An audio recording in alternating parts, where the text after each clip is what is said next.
stepping up my game. I'm a groove student, yes I am. With groove, I know I can. Read my master plan. I'm grooving, yes I am. I'm grooving. Oh, I'm grooving. I'm grooving, yes I am. I'm grooving.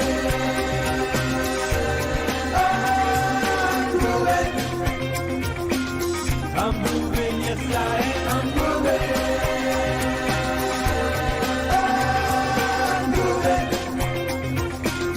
I'm moving, yes I am. I'm moving.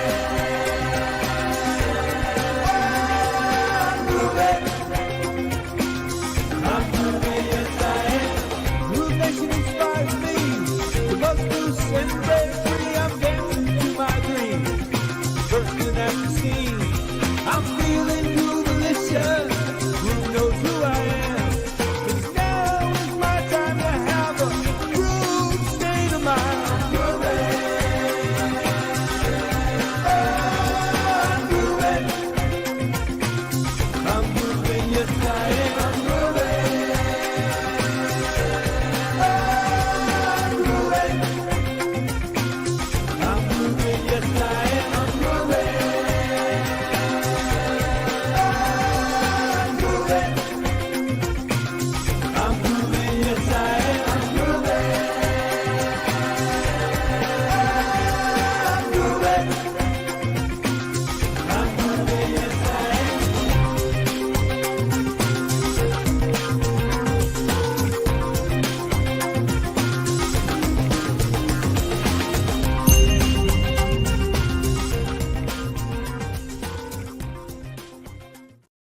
I'm so glad I sit on a ball and I can just bounce along to this song. I Great. always do. I said like groove, yeah. Hello, Donna Fox, my favorite. How are you? Hello, Ridgely. I am doing fabulously. And you? Oh, I was doing well, and then I heard that, and I'm doing even better now. So, Wonderful. and what is contributing to this fabulousness? I don't know. It's just a good day. Just a good day. It's my favorite hour of the month. That's probably a big part of it. Hanging out Well, with you talking and about- talking about mindset. Yeah, mindset and confidence. Yeah, it's kind of cool. I like that a lot, and pretty excited about it also. And hey, man, check out no shiny spot right there. Got Oh. my cover girl right here. Very nice. Got my new light up here. It's building my confidence. Topic for today. Mindset's all good. You're looking great. I have a new plant that I think is new. Wait, this shoulder. I think it's new since the last time you Mhm. saw it. And right on here, this shoulder, I have, there we go.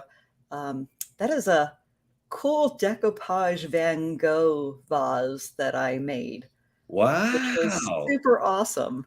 I Check bought, it out. yeah. So now I have some sunflowers back there. So I think that's how my set has changed since our last month.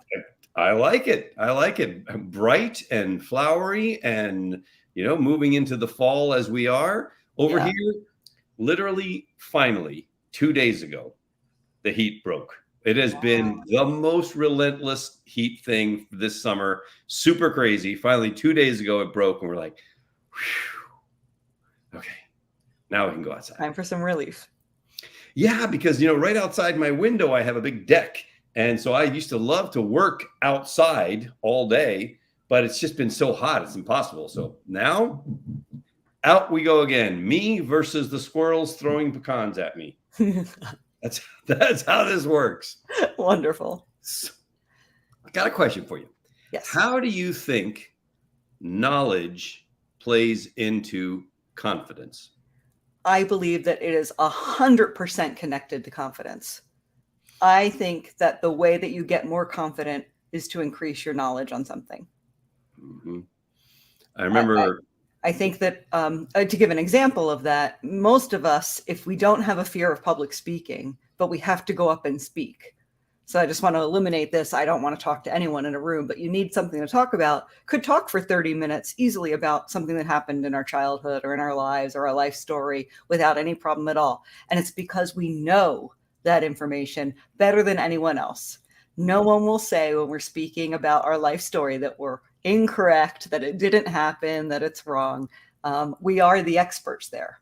But if you ask me to talk for a half an hour on quantum physics, that might be more difficult for me. I would not feel confident doing that. So I actually believe that knowledge and confidence are completely tied together, that the way to become more confident about something is to increase your knowledge about it.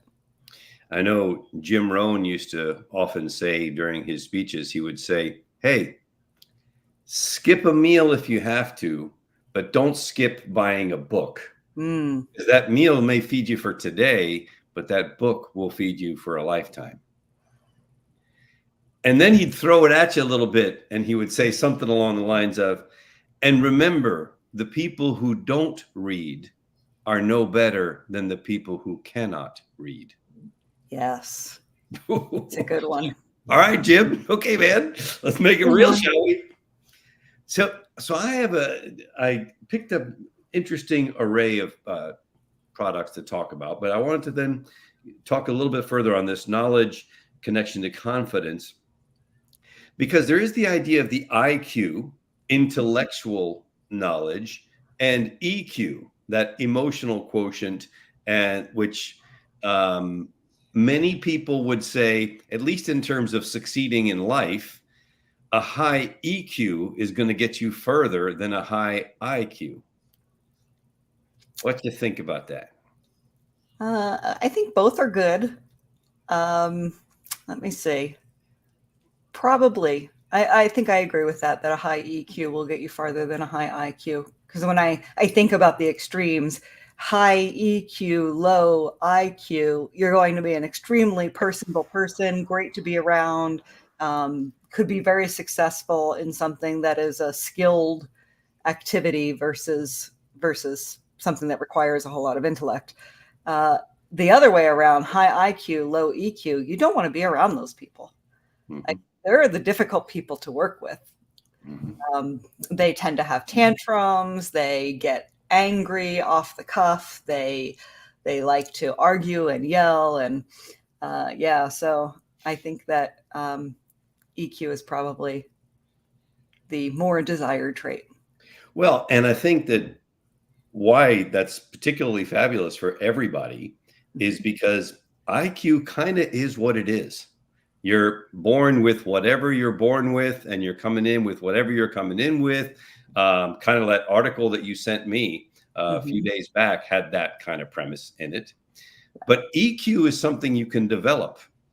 EQ is one of those things. It's like, okay, let me develop my muscle of getting back up again. Let me develop my muscle of looking on the positive side. Let me develop my muscle of, and slowly but surely you can build determination, that burning desire that turns into EQ. So at least for hopefully people who are catching this, the good news is that EQ is something that because I agree with you 100%, both of us believe is the most powerful of the two. It's also the only one of the two that we really have command over developing and increasing over time. Yes. And I do want to make the link between IQ and knowledge. They are not the same. Lots of people confuse them for being the same thing. If anything, IQ affects how easily you acquire knowledge, but it does not equal knowledge. You can be extremely knowledgeable with a relatively low IQ, which is, yeah. So now let's go further, because it's our favorite hour of the month, right? Knowledge versus wisdom. Because there are people who have a lot of knowledge and very little wisdom. How do we mesh that? I'm fairly confident that wisdom is more about EQ than IQ. I think wisdom is the application of knowledge through your lens of EQ. If you want to get kind of technical in a definition, I think that's what it is. Wisdom comes from learning things and emotionally processing them. Yeah. And experience, right? It's the experience that leads to that wisdom. All of those moments of, okay, something happened. What did I take away from this? What did I pull from this? What did I learn from this? Where do I go with what I now have in me based on this kind of a thing? Wisdom is one of those big ones for me, at least. Leading a full life, leading a rich life, leading a life without too much drama, without too much commotion. I think that wisdom thing comes in a very big way. Yeah, I would agree. Yeah, and worth seeking out. I was drawn, when I was thinking about our topic for today, I was drawn to the Stockdale paradox in the book Good to Great. And that is Admiral James Stockdale, when he was stuck in the Vietnam in the prison camp, right? They called the Hanoi Hilton, right? And he says some very interesting things that I think play into this whole idea of confidence. He says, this is Jim Collins talking about his conversation with Admiral Stockdale. He says, life is unfair, sometimes to our advantage, sometimes to our disadvantage. We all experience disappointments and crushing events somewhere along the way, setbacks for which there's no reason, no one to blame. Buddhism might disagree with that, by the way. It might be disease, it might be injury, it might be an accident, it might be losing a loved one, it might be getting swept away in a political shakeup, it might be getting shot down over Vietnam and thrown into a POW camp for 8 years. What separates people, Stockdale taught me, is not the presence or absence of difficulty, but how they deal with the inevitable difficulties of life. In wrestling with life challenges, the Stockdale paradox has proved powerful for coming back from difficulties, not weakened, but stronger, not just for me, but for all those who've learned the lesson and tried to apply it. And here's the Stockdale paradox. Retain faith, confidence, that you will prevail in the end, regardless of the difficulties, and at the same time, confront the most brutal facts of your current reality, whatever they might be. Retain faith that you'll prevail in the end, regardless of difficulties, and at the same time, confront the most brutal facts of your current reality, whatever they might be. It struck me as the Stockdale paradox is kind of a formula for building confidence. Yes. Right? Yeah. I mean, here's a guy who literally survived 8 years in Vietnam in a POW camp, where those who didn't retain the faith, they died. Kind of a big one. So I was like, okay. Yeah, he says, Churchill had it during the Second World War. Admiral Stockdale, like Viktor Frankl, lived in a prison camp.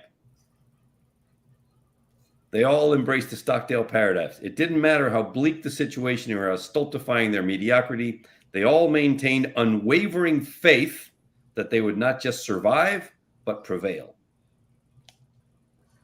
It's that sort of certainty that it's a rock for you. It's something that you can hold on to, anchor yourself with, pull yourself up by. I'm not a particularly religious person, but I am highly spiritual.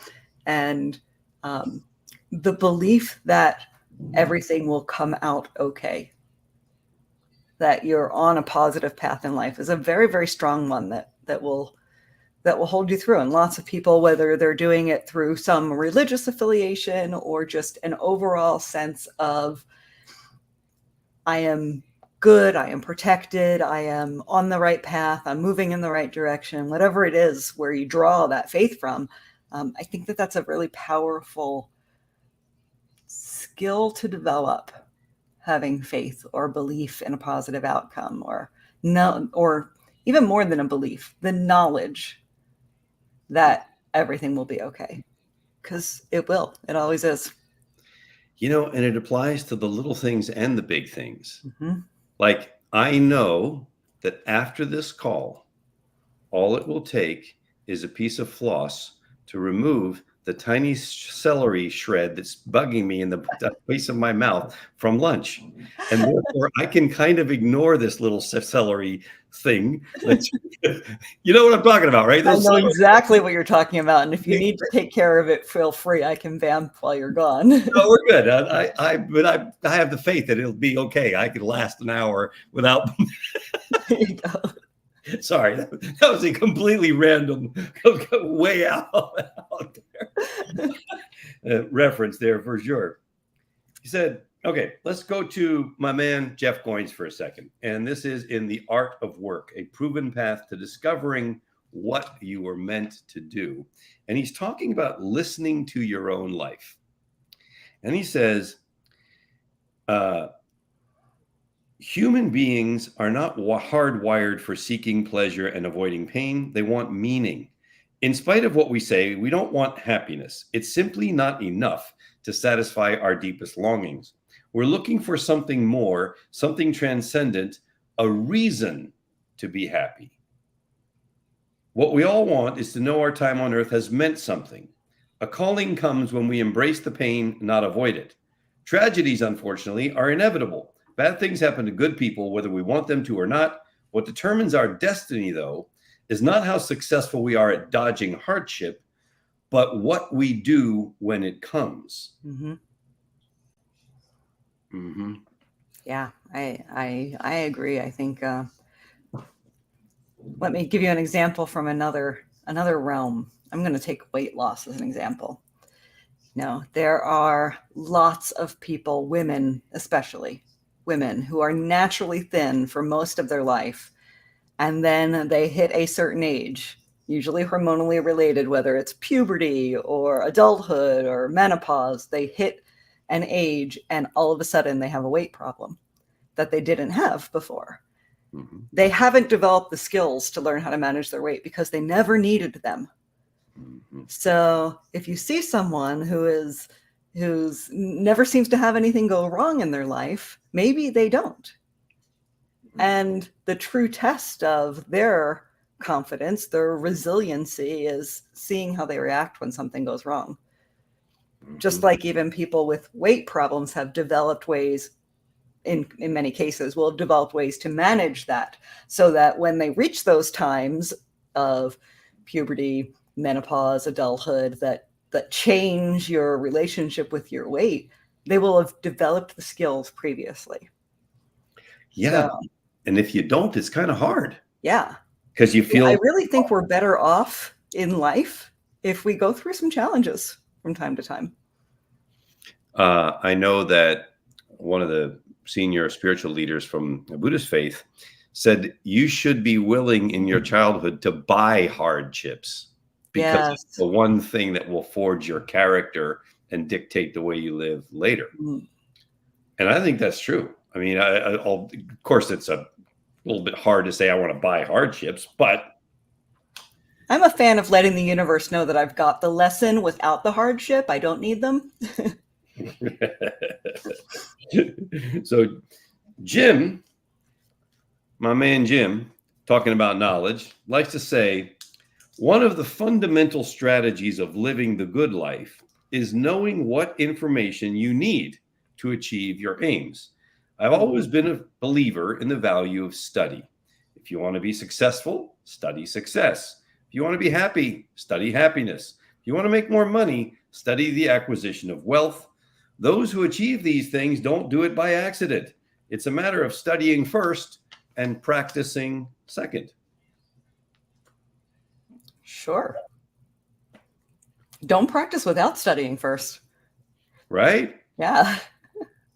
I know it was interesting when I first started jumping into AI and using the AI tools, of which now there are so many. And it was kind of like, what am I doing? Mm-hmm. But then I went to some presentations for some really smart guys like Mike Filsame and started doing what Mike was doing. And then it started working. And then I started developing my own rhythm with it.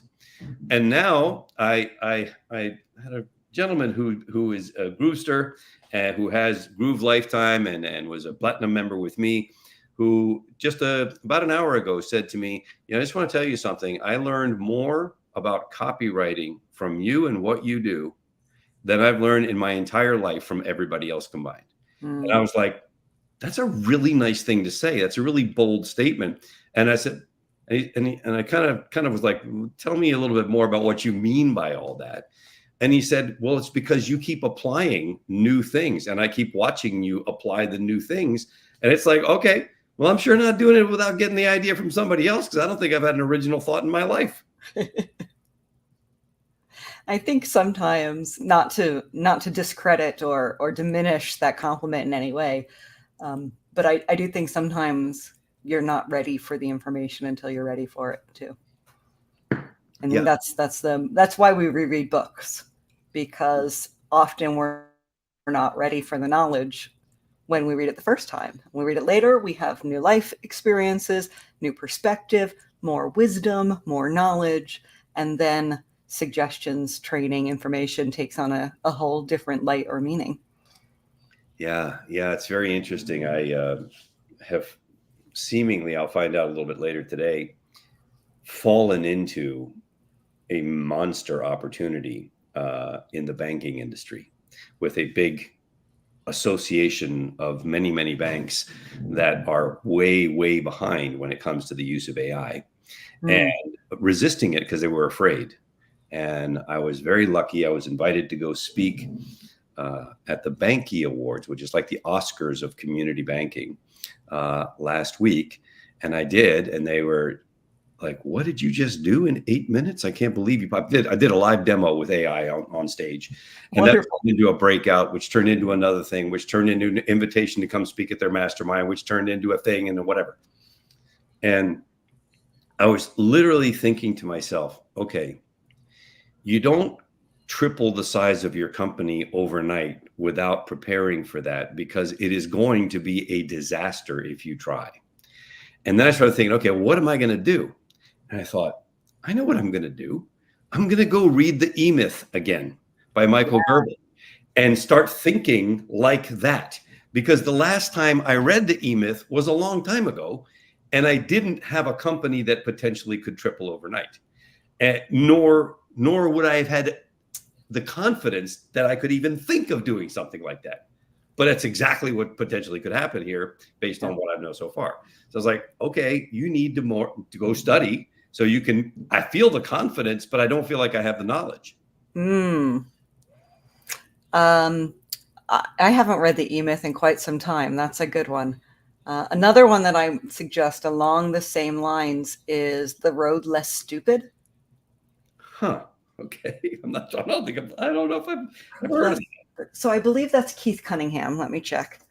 Okay. And it's really all about being a leader of an organization and spending as Keith Cunningham, spending much more time thinking about your business. And he goes through every chapter. He gives you very specific things that you should be thinking about, and creating this space where you're not taking action. You're just thinking about problems and risks and opportunities and how you could be doing better in each of your team members. And it's a really, really great book. Highly recommend it. Thank you. Along the lines of The E-Myth as well. Yeah, it was interesting when we first, in GrooveGrowth, when we first started doing lessons from the CEO as one of the segments of GrooveGrowth, the first 3 CEOs that I interviewed all recommended as top 3 reads, one of them being The E-Myth. Yeah. The first 3. I was like, okay, that's 3 in a row recommending their top 3 books, and The E-Myth was one of them. I was like, okay. I know I haven't read it in a while because I don't have it on my shelf back here, and that shelf was completely empty. I got rid of all of my books a number of years ago and started over. So I know I haven't read it in about 10 years or so. Which means I should probably buy it again. Yeah. One of my buddies is Scott Martineau. Scott used to have Conscious One, big online marketing company. And I helped him write this book, The Power of You. And one of the areas that I found was very relevant to what we're talking about is the concept of consciousness, and how really being self-aware can help with this confidence thing that we're working on. He says, consciousness, or the awareness of oneself, is a required skill to successfully navigate today's new world. And this was written a number of years before AI. With more and more information available and accessible to all of us, the need to bring consciousness into our daily lives becomes increasingly clear.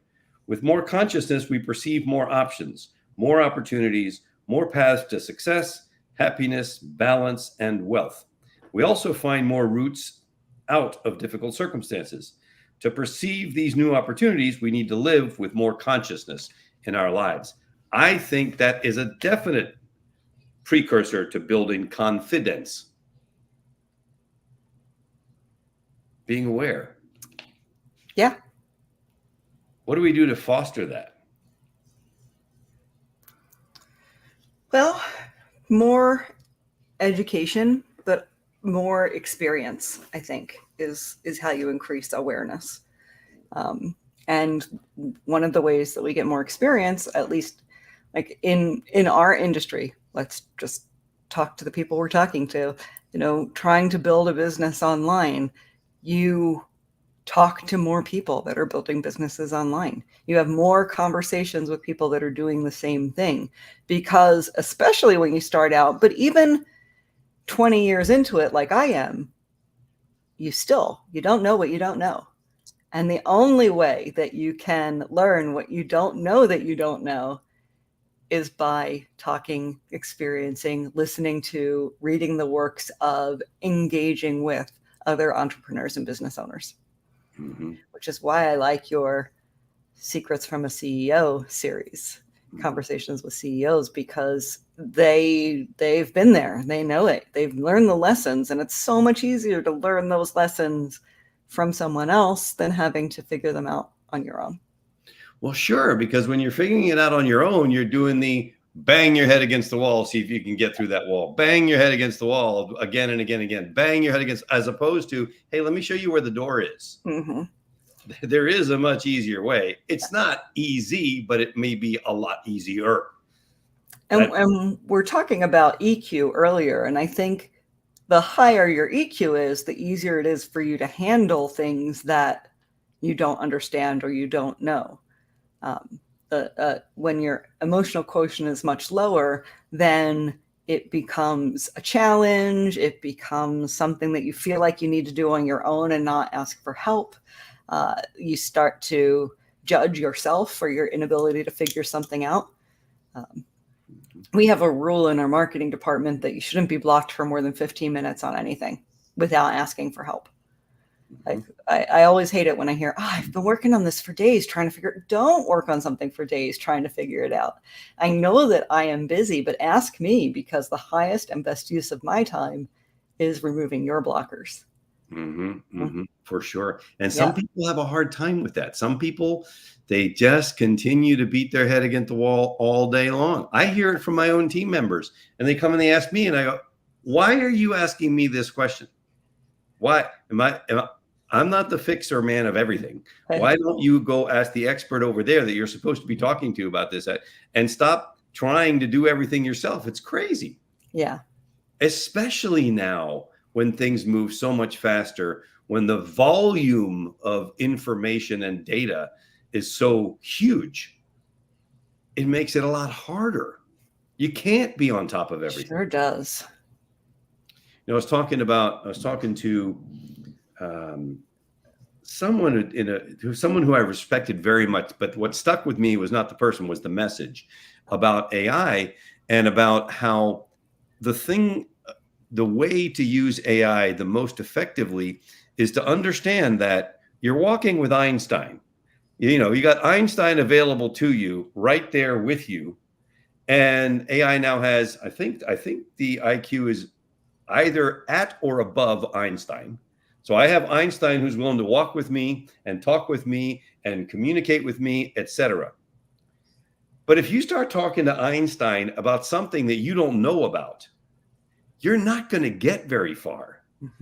AI is informed wisdom. It's informed knowledge. It's, in other words, you can talk to Einstein, but where you're going to get the benefit from Einstein is about talking to Einstein about the thing that you really know about already. So you can get smarter, better, faster, quicker. And that, to me, is where I see the tool of AIs. Like, for instance, if my work is primarily in the area of marketing and messaging, then that's where I should be using AI. Mm-hmm. And maybe if I'm going to plan a vacation, that might be a cool thing to do sometime, but that's not the point that's going to advance my life, to try to figure out how to use AI for a medical practice or a dental office or something or other, if that's not what I do. There's too big I agree with that.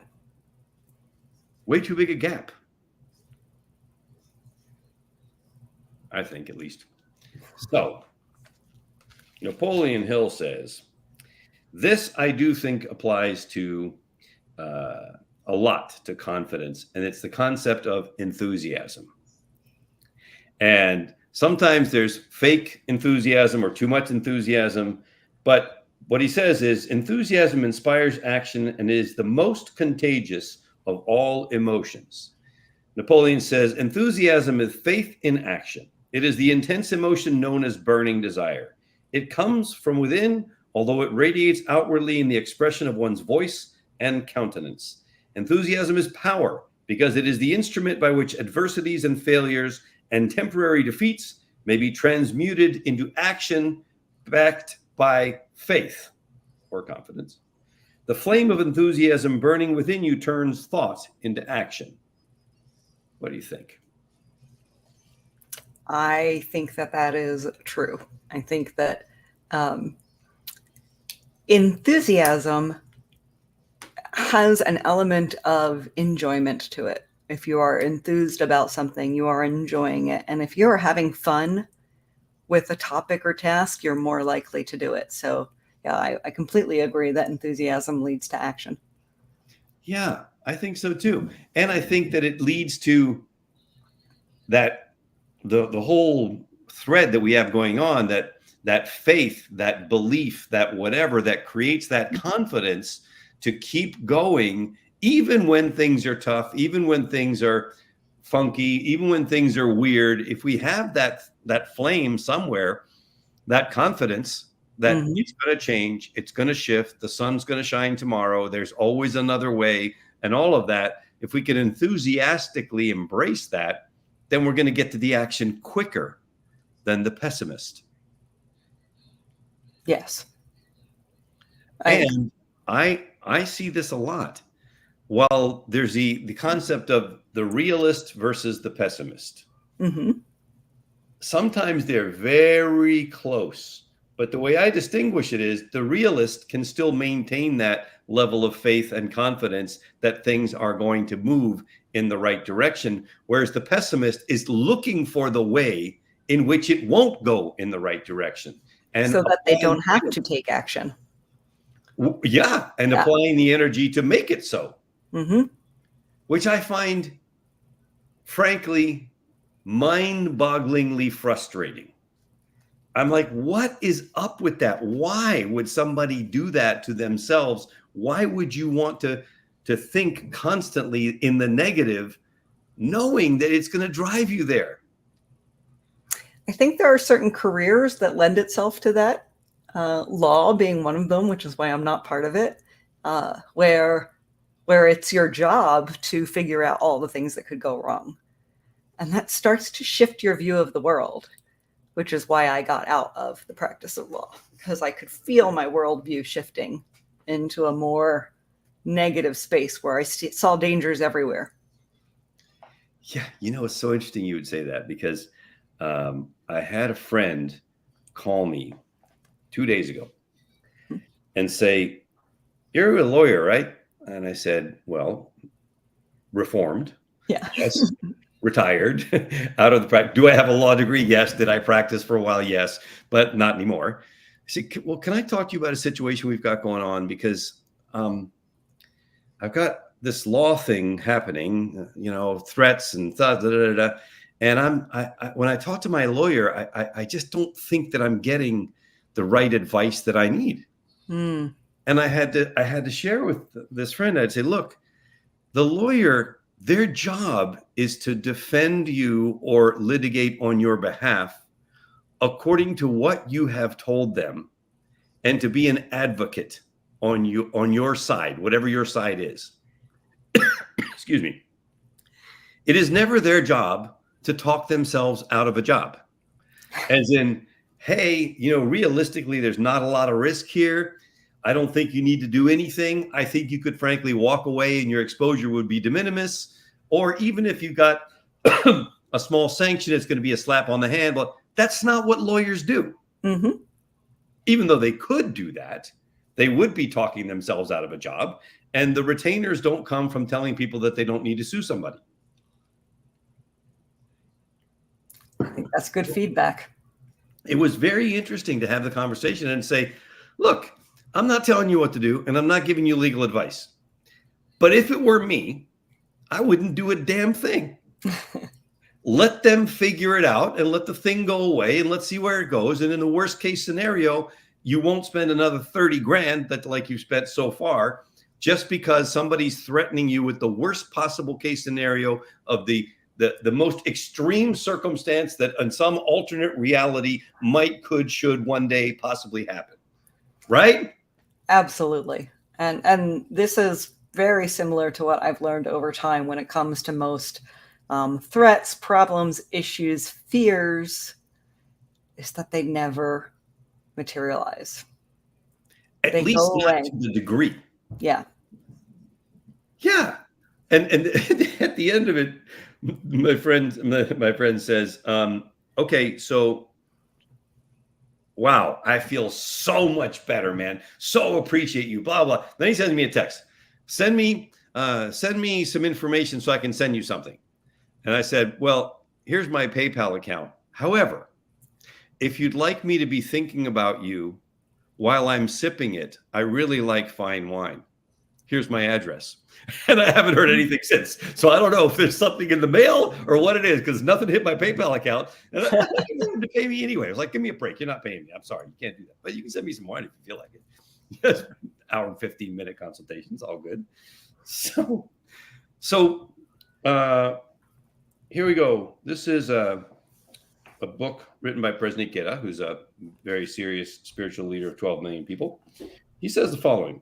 He says, we must firmly stand up to devilish functions that bring misery to people. When confronted by people of dignity and integrity, devilish functions will always make a fast retreat. This is just like the foxes fleeing when they hear the mighty roar of the Lion King, or like darkness vanishing the instant the sun comes out. Let us live with unshakable confidence and pride, and without the least servility. I think that he goes on to say, this is where the true brilliance of human dignity is to be found, in the ability to stand up against wrong, stand up against the thing that is not right. Don't be an accomplice. Don't be an agreeer, if you will. I really get internally tweaked, not outwardly, when people are just going down a bad road, like gossip, which I hate, and start agreeing just to agree, just to be part of the agreeing clan of the thing, of something that's ridiculous. Your thoughts? I sounds boring every time I say it, weirdly, but I completely agree. You pick some smart people to quote. Yeah. Well, I mean, I try. That's the idea, to stimulate a little bit of thought there, because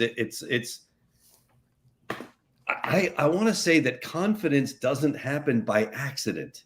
No, absolutely not. I agree. I mean, it happens by effort and by trying and by putting forth your good foot, even when you don't feel like it. So I have a resource here you may not have seen. Have you read this one? I don't think so. So this is Lisa Bilyeu, Tom Bilyeu's wife. Tom Bilyeu does the Impact Theory podcast. So his wife published this book on radical confidence. And her premise, she agrees with us that competence equals confidence. So the more competent you become, the more confident you are. But much of this book, and it's a very easy, very enjoyable read, lots of stories. Much of this book is about being yourself. Mm-hmm. Having the courage to be yourself is what leads to confidence, because you become unshakable in who you are, what you stand for, what you mean, so that if people disagree with you, which is really what we're afraid of when we're not confident, we're afraid of being disagreed with, or otherwise ridiculed for our choices or our knowledge or the things that we say. But her premise is, the stronger you are with your sense of self, the more you feel comfortable in your own skin with who you are, where you are at any given time, then you've got confidence. Mm-hmm. And that's why she calls it radical confidence, because it's not about fitting into a particular mold and getting confidence because you are common or average or expected. It's about being confident whoever you are, whatever you believe in. And I really love that message. Yeah. You know, it's interesting because yesterday I had a periodic checkup from the neck up with our family therapist, with my wife. And we're in a time where we got a launch going on online. We have our 2 grandsons living with us because their parents are on their 10-year anniversary in Italy, and they've been with us now for 12 days. And I got to tell you, having a 9-year-old and a 6-year-old in the house all the time is really quite unique after all, when they're grandchildren, not children. Just saying. And it's been this, and then she wasn't feeling well. So the trifecta of stuff. And one of the things that my guy, because we go periodically, we go together and go see a therapist, just get a checkup, and periodically we go by ourselves. And one of the things that he was saying to me is, well, you're like the consistently optimistic. I go, yes, I agree. He said, well, yeah, but if you want people to relate, you sometimes got to be less optimistic.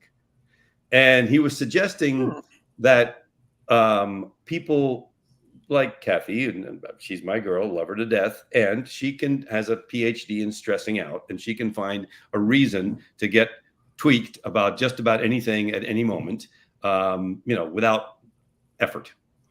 And he was saying, sometimes it would be probably helpful if you just come in to when you greet her or whatever, and just say, and she says, "How was your day?" You go, oh, telling you, just kind of a bear today. It's like, had a lot of really challenging stuff go on today. Frankly, it was not one of my better days. And that was his suggestion. And I sat with it and I tried it, but it didn't feel right because it's not true. It's not my radical confident self. I put a lot of effort, as you know, every day into raising my life state first. Yes. It is the most important thing I do every single day. And when my life state is high, I never have a bad day. Never. And to pretend like I'm having a bad day to make somebody else feel better just rang wrong with me. And yesterday, I basically just expressed that. I said to him, I said, David, this just doesn't work for me, man. I'm not that guy. If I'm positive and I'm, feeling optimistic, and I can be totally wrong and happy to admit that I'm wrong, but I can still admit that I'm wrong with a smile on my face and not dwell on it and move on. And I'm not doing this. I'm not doing this pretending like I'm having a bad day when it's not true. I'm just not. Yeah, I agree. I don't think that was very good advice. I think, being true to who you are and what you do, and especially, like, I don't think you should also say it's a great day when you're not feeling like it's a great day. I think you should be true to yourself, whatever that is, whatever yourself is.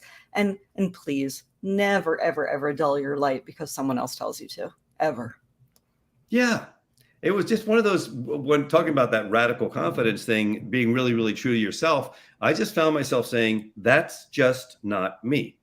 Yeah. I don't have bad days if my life condition is high, no matter how challenging they are, no matter how many things go wrong. It's just stuff, because I know the confidence. I know it'll pass. I know there's another option. I know there's another day ahead, and we'll go figure that thing out. And then weird things happen, like what this big opportunity that you just go, wow, man, that's so wild how that just happened, with the knowledge that it happened for a reason. It happened because you showed up, you did what you know best, you were good at, very competent at your thing, whatever that thing is. And all of a sudden everybody else says, well, can I have a piece of that? And you're like, yeah, we can probably work that out. Mm-hmm. And I don't want to do that pretending thing at all. It's not me. Good for you. So what do you think about the advice, fake it till you make it? That's a great question. It really is a great question. I do believe there is an element of you have to convince yourself for the success to happen on the outside. And a lot of the fake it till you make it stuff is a conversation you're having with you. Yeah. As well as the outside world.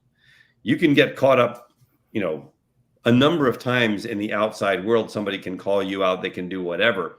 But that conversation that you're having with you of trying to build your own confidence, that's a legitimate endeavor in my mind.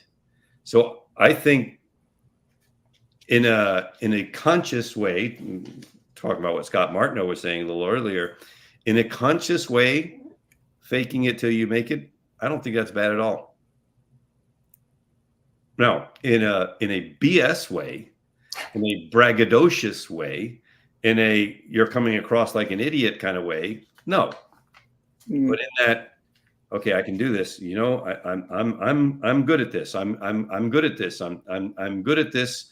You start believing that you're good at this. You start getting better at that thing, and it actually goes somewhere meaningful. What do you think? I think confidence is one of the few places where the advice fake it till you make it actually works. Because if you can act like you are confident, you will be perceived as being confident. And I think most every time, and what is any character? Like, to have a personality trait, it's irrelevant if you don't ever act in accordance with that trait. So I could have a personality trait of being generous, but if I'm never actually generous to someone, am I? Even though it's part of my personality trait? Well, it's the same with confidence. Like, if you're not testing that muscle, if you're not even pretending to be confident, if you're not acting confidently, whether you feel it or not, are you? But the interesting thing is, when you act it, and granted, like, because of the confidence, knowledge, connection, like, that could be something that's very difficult for you. But if you can muster up the courage and act confidently based on what you know in your little realm or bubble or world, you appear confident to others, which is what confidence is. It's strength and the appearance of being strong and being capable. And I think one of the most important things for you to learn how to say when it comes to the issue of confidence, 3 words: I don't know. I think the more comfortable you get saying I don't know, it removes you from the pressure of having to feel like the one who has all the answers. Yeah.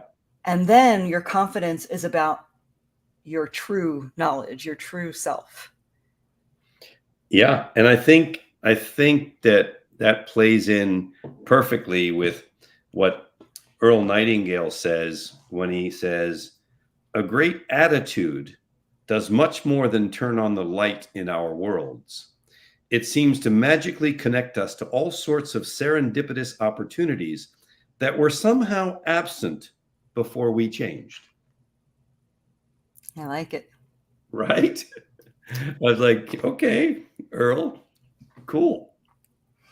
I was reading from the book The Artist's Way recently, and she made this comment about the expression, God helps those who help themselves. And how one view of that is a very shaming view. Like, in order to get any help in life, you've got to get it for yourself. You just got to go do it for yourself.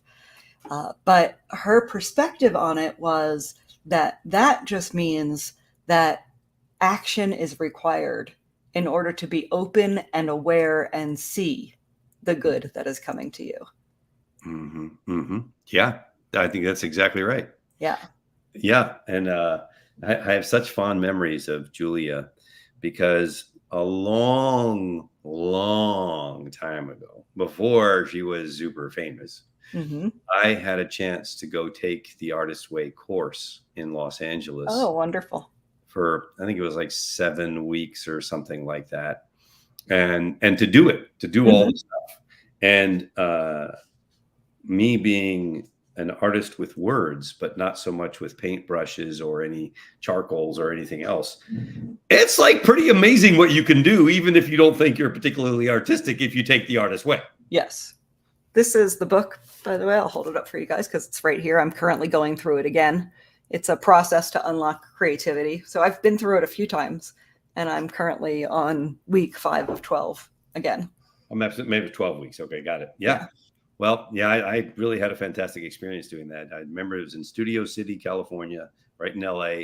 And we went there and, all kinds of weird weeks. I can't remember, media deprivation week and all kinds of different things that she had in this course that we did together. So it's a great question from our friend Dan. Dan says, if you're confident, does it make it easier to compliment? What do you think about that? I think 100% it does. Yeah, me too. I think 100%. It kind of goes along with Zig Ziglar saying there's no end to how successful you can be as long as you're willing to give all the credit away. It's like, if you're confident, there's no reason not to say positive things about other people. And I do it all the time. Mm-hmm. For me, it's a pretty constant conversation. What can I do to get somebody to smile? What can I do to get somebody to feel better about their day, whatever that looks like, whether it's the cashier at the grocery store or a colleague or a team member or a client? It doesn't matter. Wherever I am, I'm for sure looking for the way to be positive and compliment them. 100%, I think so. What do you think? I definitely think that they are related. I think if that confidence helps you speak your mind more easily. And I've been in situations, happens a lot with couples. There's one couple that's more outgoing than the other, and will go out of their way to compliment a stranger, which only embarrasses the other person in the couple. But it's that radical confidence that I understand who I am. I know what I like that. I'm going to tell you. Like, it's radical confidence that allows you to do that. I'm cracking up laughing over here because my wife is completely that person with me. It's like, you just talk to anybody, won't you? I'm like, yeah, pretty much. Yeah. I go out of my way to compliment strangers. It embarrasses my husband too. Yeah, I can find something positive to say about just about anybody. And it works. Because it feels good and you spread love. Exactly. You make them feel a little better and they get a little more confident. Exactly. And we would benefit all from being in a little bit more confident world, I believe. Yes. Your final thoughts as we're wrapping up an hour of conversation that just blew by in a second. It always does, my friend. Mm-hmm. I think that confidence is about knowing who you are, being who you are, being true to yourself, and learning and growing and accepting lessons and just evolving as a person. I think it comes naturally. And there are many things. I mean, I would consider myself a confident person, and there are many things I'm completely unconfident about. But I'm really confident in my lack of confidence about a topic. Yeah. I like the way you said that. And to what you said, I would only add, and to the extent that we can, don't play small. Step into it. Step into that space. Step into that space and be you. You're the only you that you have, and you're pretty amazing. There's only one you. So the world needs you. Whoever you are, the world needs you. You're here for a reason. I totally agree with that. And that's why we're here grooving and giving groove to the world and the opportunity to groove out and be yourself, be groovy. And So I definitely think programs like this, programs that help you grow as a person, become really a better person, not just a better marketer or a better online business owner, a better person, are so key for developing confidence. So I'm super glad to the people that joined us today. We do this every single month live, but we also have so much content that comes out on a weekly basis from Ridgely in the Groove Growth program, which you all got as part of being part of the Groove community. If you don't know how to access that, please reach out to our support team, support@groovedigital.com. The content there is incredible. He works very, very hard to help all of us become more confident, more awesome, and much, much groovier. indeed. Thank you very much for those kind words. And I look forward to next month, whatever we're talking about. I'm always excited. Thank you. Me Thank too. you. Thank you. All right, let's groove out of here. All right, here we go. Moving on out. Bye, everybody. See you next time. Ciao, ciao.